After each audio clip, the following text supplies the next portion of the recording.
Ар бир кыргыз жана кыргызстандык кыргыз тилде сүйлөсүн. Маалыматты так билүү үчүн Б мүчөсүн колдонобуз. Мисалы, сенин атың Айдайбы? Сен спортчусуңбу? Сага бул музыка жактыбы? Сен кетесиңби? Чет тилин билесиңби? Кутмандуу күнүң менен Акжол. Кутмандуу күнүң менен Актан. Бүгүн кыргыз тили барбы? Ооба, бар. Ал эми эртең музыка барбы? Жок, музыка жума күнү.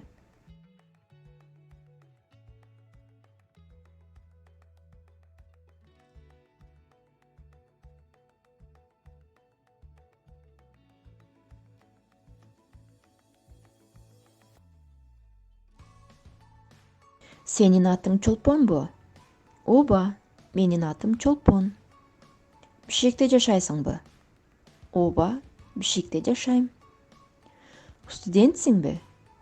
Жок, иштейм. Окууну бүткөм.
Эмки саакта жолугушабыз.